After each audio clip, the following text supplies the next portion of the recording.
tardes. Aquí estamos un día más con un maestro.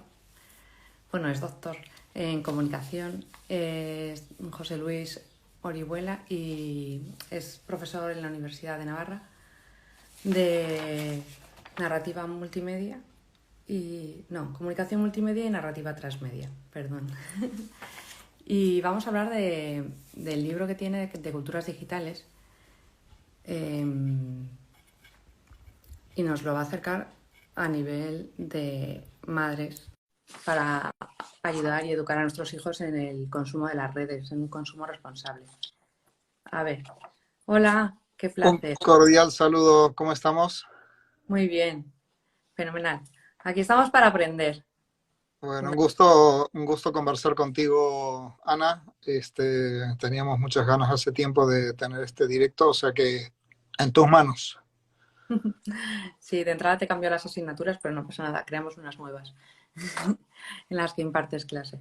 Bueno, a mí lo que más me preocupa realmente es cómo educar correctamente en el consumo de las redes. O sea, es una pregunta muy amplia, pero desde tu conocimiento, para las madres que tenemos los hijos que se inician en esto en la adolescencia, o sea, ¿qué orientación así como, qué idea clave le darías, ¿no? a una madre? Yo creo que la idea clave es educar en la libertad. Yo soy, por mi trabajo, por mis defectos profesionales, evidentemente una persona que está a favor de la apropiación tecnológica, y mi discurso habitualmente tiene que ver con no demonizar la tecnología, sino educar en su uso libre. Lo que para los padres y para los maestros es tecnología, para ellos es ambiental, ellos no lo perciben como tecnología, es su forma natural, entre comillas, de comunicarse con los demás, con el mundo, de aprender, de informarse, de relacionarse, de enamorarse. Entonces, yo creo que el primer criterio tendría que ser eh, perder el miedo a la tecnología. Entiendo que para los padres y los maestros es complicado porque es un entorno muy distinto al que ellos tuvieron cuando fueron adolescentes. Nunca ha habido tanta diferencia entre el modo en el que fueron alfabetizados los padres y están siendo alfabetizados los hijos. Pero perder el miedo a la tecnología, no demonizar la tecnología, no castigar con la tecnología, y educarles en libertad, sabiendo que no siempre vas a estar encima de ellos controlando qué es lo que están viendo en cada momento. Entonces, esto me parece que es clave. Tercero, yo creo que se puede aprender mucho con ellos. Es decir, ¿de qué forma los que no somos nativos digitales hemos aprendido? Pues hemos aprendido con nuestros hijos y en mi caso con nuestros estudiantes. Eh, Ellos son los que te muestran las nuevas fronteras del mundo que están transitando, de ese mundo digital. Ellos son los que pueden ayudarte a transitarlo y tú puedes ayudarle con tu experiencia vital a ser prudentes, a no exponerse demasiado en lo personal, en lo físico, en lo emocional, porque son entornos mucho más complejos que los entornos de las ciudades. Mm. Lo que pasa es que ahí tenemos, por ejemplo, una batalla que es el tiempo, ¿no? Porque realmente, o sea, hay muchísima gente que produce contenido, hay muchísimas formas de consumirlo, cada vez está aumentando más, entonces quieren estar al día. ¿Cómo equilibrar el estar al día y a la vez el tener un equilibrio de no estar todo el día metidos? Porque has dicho, no hay que castigar con las tecnologías, pero muchas veces el castigo es te quedas inmóvil, el más Bueno, yo castigo. creo que eso es un asunto que hay que corregir. Yo siempre en las conferencias para padres les digo a los padres, imagínate que a ti te castigan con un día sin electricidad. Eh, la electricidad también es una tecnología que para los padres y para los maestros es ambiental, es decir, que no la percibimos como tecnología, es parte de nuestra vida cotidiana al estar en una ciudad. Y si alguien nos castigara sin electricidad, pues nuestros alimentos en la nevera se verían perjudicados, no podríamos lavar la ropa, no podríamos leer de noche, no podríamos leer la televisión, es decir, no podríamos desempeñar nuestra vida. El agua corriente, si no queremos llegar a la electricidad, también es tecnología. Y Ujú. si alguien nos castigara con 24 horas o 48 horas sin agua corriente, sería una tortura, ¿no? Bueno, lo mismo que para nosotros es la electricidad o el agua corriente, eh, para estos llamados nativos digitales es la conectividad. Hay que encontrar modos de interactuar con ellos que no pasen por la vía de cortar los recursos que son fundamentales para su vida social. Segundo, la cuestión del tiempo, si recordamos los debates que ya teníamos en los años 70 con la televisión, en los 80 y en los 90 con los videojuegos, es esencial en relación con el consumo. Porque muchas veces no se trata del tipo de contenido que el usuario consume, sino de la cantidad de tiempo que dedica a consumirlo. Es decir, un chico que estuviera 10 horas diarias viendo documentales de la BBC, desde el punto de vista de la calidad del contenido es óptimo, pero evidentemente un consumo de 10 horas diarias revela que hay un problema serio. Y estos problemas se presentan fundamentalmente cuando detectamos que el consumo de una tecnología, de un videojuego, de redes sociales y pasado mañana del metaverso, empieza a afectar las actividades vitales del usuario, que son, según sus edades, el estudio o el trabajo, las comidas y el tiempo de sueño. O sea que la idea es muy clara, ¿no?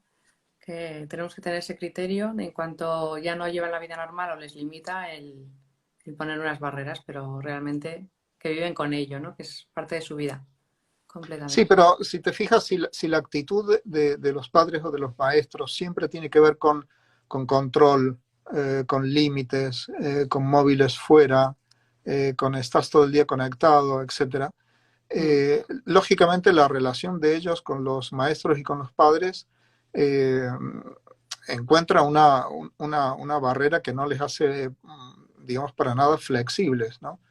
En cambio, si tú te muestras interesado en saber cómo puedes hacer mejor tu trabajo, cómo puedes difundir mejor tus ideas, qué cosas puedes hacer en Instagram, además de publicar fotografías, etcétera. O sea, si los involucras a ellos entendiendo que la tecnología también para ti es un asunto relevante, ellos se van a sentir cada vez más protagonistas y no solamente personas que están siendo sistemáticamente controladas, ¿no? Los discursos distópicos acerca de la tecnología que se han popularizado en series como Black Mirror, yo creo que han hecho mucho daño al gran esfuerzo didáctico que tenemos que hacer padres y maestros para ayudarles a integrar de un modo sano, racional, educativo, cultural, crítico, proactivo, la tecnología en su vida. Sí, yo creo que es una barrera que nos encontramos los padres porque también la tenemos desconocida, ¿no? Por lo que hablabas ahora del metaverso o de las criptomonedas que empiezan, dices, ¿dónde me puedo informar que sea veraz para luego estar al día y poder tratar estos temas con mi hijo, por ejemplo? O sea, ¿dónde podemos encontrar esas fuentes? Bueno, lo primero, que es lo que dio origen a esta conversación, es Culturas Digitales, ¿no? Un libro que escribí precisamente para esto, o sea, para explicarle a la gente en un lenguaje no académico y no técnico cómo y por qué Internet nos había cambiado la vida. Eh, la idea de ese texto es, eh, digamos, sin demonizar la tecnología, entender hasta qué punto hay una obligación, una responsabilidad de padres y maestros en estos procesos que yo llamo de alfabetización digital. No hace Mm. falta ser una experta en tecnología para explicarle a los hijos por qué se arriesgan cuando muestran imágenes de su propia intimidad en un entorno público. Porque nosotros sabemos acerca de intimidad, sabemos acerca de la identidad personal, sabemos acerca de la reputación, sabemos acerca de lo que significa exponerse ante terceros desconocidos. Eh, bueno, todo esto que tenemos, digamos, experiencia acuñada en el mundo físico, por supuesto que se puede extrapolar al mundo virtual, abriendo ese canal que decía de comunicación con ellos, para seguir aprendiendo de su mano, para que ellos no perciban que siempre nuestra actitud hacia la tecnología es de sospecha, de negatividad o de control o de castigo. Yo creo que ese cambio de chip puede ayudarnos muchísimo, incluso a conectar con ellos, con sus preocupaciones, con los asuntos que les interesan y vamos a descubrir cosas que realmente estamos percibiendo de forma muy equivocada. Muchas veces decimos que ellos están aislados con su móvil o su tableta o su dispositivo, y todo el tiempo que ellos están conectados con otras personas, ¿no? De modo que aislados nada, solamente que están estableciendo vínculos, digamos, de un modo muy diferente a cómo fue el proceso de socialización de sus padres y de sus maestros. Sí, eso es verdad. Lo que pasa es que a esos amigos no los puedes invitar a casa porque no los tienes. Pero bueno, es para hacer una reunión de Zoom. O sea que hay que buscar e inventar cosas nuevas para estar al tanto, es real. Y me gustaría un poco que hablaras de tu libro porque es súper extenso, trata muchísimos temas, ¿no? O sea, de cómo va surgiendo el libro. El libro, tienes el blog, que también me gustaría que la gente que oiga este directo que se acerque, luego lo pondremos en la parte inferior para que tengan acceso. Pero ¿cómo surge el libro, la idea del libro? Mira, Culturas Digitales es una mirada hacia atrás de lo que he venido haciendo en Internet durante los últimos 25 años. Empecé a publicar contenidos en Internet, a publicar páginas y hace 20 años a publicar mi blog. Entonces es una mirada hacia atrás para ver, bueno, qué asuntos han concitado mi interés en estos años, cuáles de ellos siguen siendo relevantes, sobre cuáles de ellos tengo que cambiar el discurso o actualizar el discurso, y cómo puedo contar toda esa experiencia acerca del nacimiento de Internet, de la revolución de los blogs, del mundo de las redes sociales, de los temas de identidad, de estrategia para las marcas y para las corporaciones, el fenómeno de las selfies, el fenómeno de la participación política a través del ciberactivismo. ¿Cómo puedo contarlo de un modo que no sea técnico y que no sea académico? Es decir, un estilo de divulgación como el de las conferencias TED, que me permita acceder a cualquier persona que tenga una preocupación, un interés genuino por entender hasta qué punto Internet nos ha cambiado la vida, que es el subtítulo.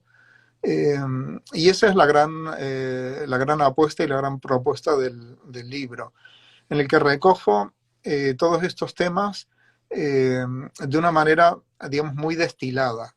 Prácticamente todos los artículos del libro han sido objetos o de clases o de conferencias o de sesiones como esta, de modo que son ideas que están muy probadas eh, para, digamos, presentarlas en público de un modo que resulten prácticas y eficaces. Y el blog El Cuaderno ha sido durante 20 años mi laboratorio en línea para probar estas ideas, para ensayar estas reflexiones, para entender la red y para explicarla. Mm. ¿Y hacia dónde va la red? Porque ahora también escuché hace poco que la programación se intenta hacer de forma muy intuitiva para que todo el mundo pueda programar. Se buscan ideas por todos los sitios para coger y aprovecharse del saber popular también, o sea, para ver qué es lo que necesita la sociedad o hacia dónde va. Entonces, mm, ¿qué es lo que nos dirías para un futuro así inmediato? Que, aparte de no tener miedo de meterse en ello, o sea, si tienes hijos adolescentes, si se quieren meter a programar, que programen, si, o sea, ¿qué es lo que, qué orientación nos darías en eso? De aquí a un futuro. La programación, desde luego, es la nueva alfabetización. Es decir, yo lo Mm, recomiendo a mis estudiantes en la Facultad de Comunicación, aquí en Pamplona, en la Universidad de Navarra, que la programación, el tratamiento de datos, la capacidad de representar a través de infografías la información numérica, la gestión de bases de datos, se han convertido en elementos que antes eran, digamos, un poquito periféricos a la actividad de un comunicador, que estaba más relacionado con la narrativa, y se han convertido en elementos centrales. La programación, como bien dices, se está convirtiendo cada vez más intuitiva. WordPress es el ejemplo paradigmático de esto. El modelo de diseño en bloques de la fase de WordPress que se llama Gutenberg está siendo diseñada para que se pueda construir sitios completos sin introducir una sola línea de código. Es decir, hacerlos completamente transparentes para usuarios que no sean programadores. Entonces, por una parte tenemos, yo creo que la proyección necesaria de las destrezas relativas a la programación en todos los entornos, digamos así, educativos. Segundo, el metaverso, desde luego, ¿no? Es decir, estamos evolucionando hacia un modelo de interacción en red que ya no va a estar gobernado por nuestra relación con pantallas bidimensionales con las que interactuamos a través de teclado y a través de ratón o desplazando nuestros dedos sobre el móvil, mm, sino van a ser entornos inmersivos de 360 grados, sensoriales, en los que el usuario se va virtualmente a desplazar por esos mundos virtuales, no solamente a navegarlos como páginas de dos dimensiones. Y si ahora nos preocupa el enganche de los adolescentes con redes sociales o con sus móviles, cuando realmente lleven esas tecnologías incrustadas a través de las gafas y de los guantes para gestionar objetos en el mundo virtual, entonces ahí nos vamos a dar cuenta de lo que realmente es la inmersión sensorial en el mundo digital. Y vamos a tener sesiones de este tipo para ver cómo gestionamos la relación, no solamente de los adolescentes, sino de todo el mundo, con un entorno que va a ser mucho más adictivo al ser inmersivo, al ser de 360 grados, al ser mucho más gestionable, sin saber programación, sin tener que tocar un teclado, simplemente desplazándonos por un espacio virtual. De modo que dos líneas serían programación eh, cada vez más extensa y difundida en todo tipo de entornos educativos, programación que está siendo cada vez más transparente para usuarios, digamos, de perfil no tecnológico, y por supuesto el horizonte del metaverso, como un espacio digital, tridimensional, inmersivo, que va a cambiar de nuevo completamente toda nuestra experiencia, no solamente de la red, sino también de las relaciones entre las personas, de la educación, del comercio, de la política, del entretenimiento, realmente de todo, de nuevo. Claro, lo que pasa es que a veces piensas, dices, si todavía no se conocen ni a sí mismos, igual van a querer más su avatar que a sí mismos, ¿no? O sea, como que se van a... O sea, tienes el riesgo ahí de...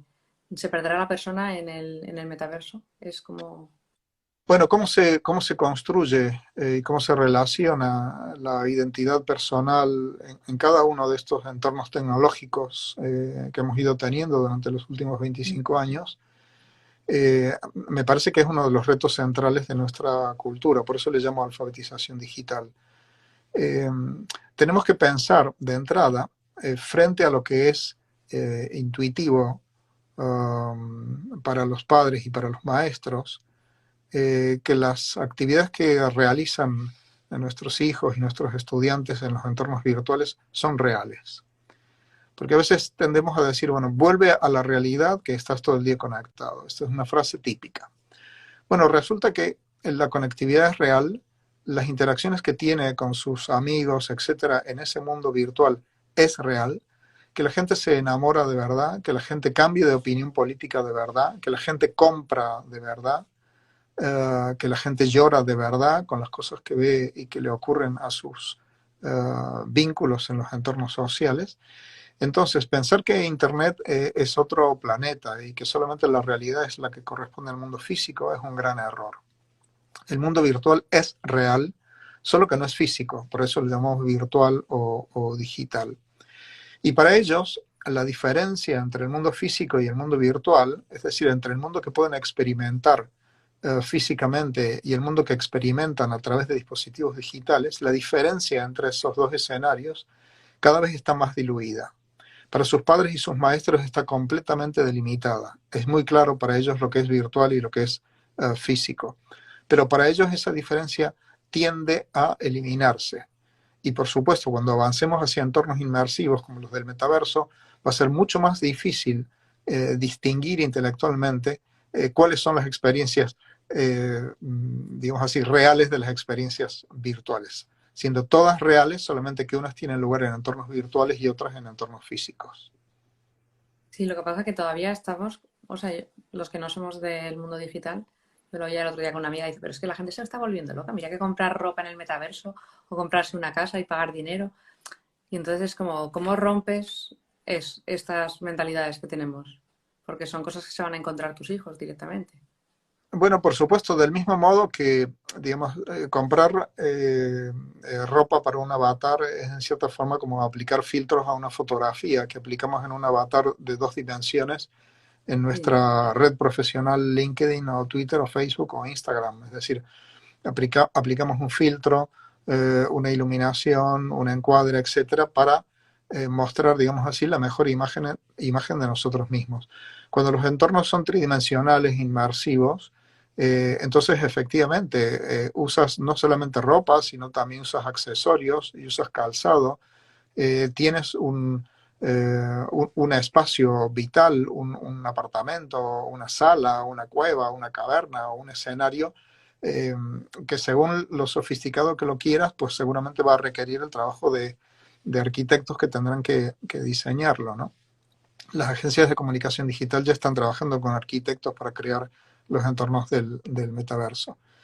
Entonces, me parece que vamos a una evolución de cosas que estamos viviendo de una forma muy, muy primaria y muy rudimentaria ahora mismo en la web 2.0, y cuando lleguemos a ese tipo de entornos inmersivos, o tenemos ideas muy claras acerca de quiénes somos, de qué es la amistad, de qué es el amor, de qué son las relaciones con los demás, de cómo interactúo con un profesor, o cómo interactúo con un jefe o con un colega, o nos vamos a ver envueltos en problemas bastante serios, ¿no? Vamos a tener que aprender un nuevo modo de relacionarnos. En cierta forma nos ha ocurrido ya durante la pandemia con Zoom, ¿no? Es decir, las tecnologías de la telepresencia durante la pandemia nos mostraron cómo una misma herramienta puede servir para mantener conversaciones amorosas con nuestra pareja, profesionales, con nuestros colegas, educativas, con nuestros estudiantes. Y en cada uno de esos entornos, aunque la herramienta fuera la misma, hemos tenido que adoptar códigos de vestuario, de lenguaje, de gestualidad diferentes para adecuarnos a entornos que, a pesar de que físicamente no fueran muy distintos, porque seguía siendo nuestra pantalla de Zoom o de Google Meet o de lo que fuera, desde el punto de vista cultural sí tenían códigos diferentes. Yo insisto en que el reto central al que nos enfrentamos todos es el de la alfabetización digital. Mm. Y luego también ver la riqueza que tiene de la interculturalidad, de acercarte a personas que están lejos. O sea que el lado positivo también existe ahí y tendríamos que potenciarlo más, ¿no? Que a veces ese se pierde, pero es una realidad. Si no, esta conversación, por ejemplo, no podría ser factible ahora mismo. Porque tú estás en Pamplona, yo en Murcia, o conocernos de forma... Tienes acceso a mucha más gente. Eso como tus alumnos, por ejemplo, ¿qué ventajas ven a todo este mundo? O sea, ¿qué cosas positivas? Para ir ya terminando, nos quedan 5 minutos y me gustaría que nos contaras alguna experiencia que te haya gustado y positiva de interactuar con tus adolescentes. Bueno, para los estudiantes en una facultad de comunicación, yo doy en primer curso, por ejemplo, una asignatura que se llama Comunicación Multimedia. Mm, Muchas de las tecnologías que ellos han utilizado hasta ahora de forma interpersonal, dentro de sus grupos de amigos y de sus pandillas, etcétera, ahora se encuentran con la exigencia de utilizarlas para agregar valor a una marca o a una organización. Ellos tienen que desarrollar proyectos, por ejemplo, para una ONG o por una empresa familiar. Entonces van a utilizar herramientas como Instagram, como Twitter, como Facebook, como LinkedIn, que a lo mejor han utilizado en una clave diferente, solamente para comunicación interpersonal del grupo, y tienen que utilizarlas para crear valor público, ya no simplemente para mostrarse como personas divertidas, enganchadas, guay o cool, sino para generar valor para marcas, que es lo que hacen los comunicadores cuando utilizamos herramientas de redes sociales en una campaña, por ejemplo, de comunicación corporativa, institucional o política. Entonces, para ellos significa cambiar el chip, es decir, aprovechamos su destreza, su dominio de ciertas herramientas y de ciertos lenguajes, pero los empujamos a un espacio público, no a un espacio protegido de amigos y de familiares, sino a un espacio público de gente que no les conoce y que tiene que empezar a seguirles o a interactuar con ellos por la calidad del contenido que publican en sus cuentas y no simplemente por la familiaridad que exista entre los usuarios. Y este es un choque para los alumnos de primero bastante potente. Por una parte, ver que las herramientas que han utilizado hasta ahora de forma lúdica o puramente social sirven también a los efectos, digamos así, profesionales, pero que tienen que cambiar su lenguaje y su estilo para funcionar en un entorno puramente profesional o puramente corporativo. Tienen muchas dudas, por supuesto, sobre cómo gestionar sus contenidos. Ellos siempre me preguntan esto, es decir, porque yo les digo que todo lo que hacemos en una red pública deja una huella y que esa huella puede ser rastreada, que va a ser rastreada por sus futuros empleadores, por sus futuras parejas, y que tenemos que ser, digamos, especialmente en el sector de la comunicación, muy sensibles a ese concepto de huella digital. Entonces ellos se quedan siempre con la duda de decir, bueno, cómo estar seguros de si el contenido que estoy a punto de publicar me perjudica o beneficia mi reputación. Y yo siempre les digo dos cosas eh, como criterio que no suelen fallar. La primera es el periódico del día de mañana. Esa foto que estás a punto de publicar, ese tweet, esa imagen, esa frase, ¿la podrías ver en la portada del periódico de mañana? Sí, estupendo. No, pues no lo publiques. Y la otra, y ellos se ríen mucho, pero en el fondo saben que es cierto, el otro criterio es tu madre. ¿Podría ver tu madre esa foto? ¿Podría leer tu madre ese mensaje? No, pues entonces no lo publiques. Estás con ese un criterio absolutamente seguro de cómo cuidar tu propia identidad y reputación.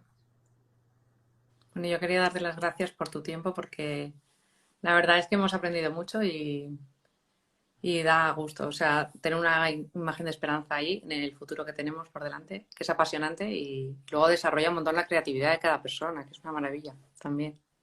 Por supuesto, Ana, yo creo que el optimismo es una condición básica para un docente. Siempre recuerdo una vez tras terminar una conferencia en Lisboa, la primera pregunta de una persona del público fue, lo que pasa, profesor, es que usted es un optimista. Y yo le respondí, es que si no fuera optimista no podría dedicarme a la docencia, ¿no? Mm, Y yo creo que esta totalmente. es la clave para los padres y para los profesores. Tenemos que ser optimistas respecto de, comenzando de las capacidades de nuestros propios estudiantes e hijos para hacerse cargo de un mundo que ha cambiado completamente con herramientas mucho más sofisticadas que las que usamos nosotros para empezar nuestro proceso de socialización. Por mi parte, Ana, quedo a tu disposición para el futuro seguir conversando sobre estos temas. Ha sido un gustazo compartir este rato contigo y con tus usuarios. Mm. Y vamos, también aquí le están dando saludos desde Piura también. O sea que muchísimas gracias a todo el mundo que se ha conectado. El directo se va a quedar grabado y en una semana haremos un sorteo en quien lo difunda mencionando a dos personas o poniéndolo en historias, enviándonoslas si son privadas y daremos un ejemplar del libro. Entonces, desde Tendrá luego, un ejemplar, sí, sí, tendrá un ejemplar de Culturas Digitales, los que tú designes como ganador del concurso, con todo gusto. pero que animamos a todo el mundo a que lo lea como libro de texto base para a partir de ahí saber dónde estamos. Y muchísimas gracias por su tiempo. Fantástico, un abrazo, Ana, hasta la próxima. Un saludo.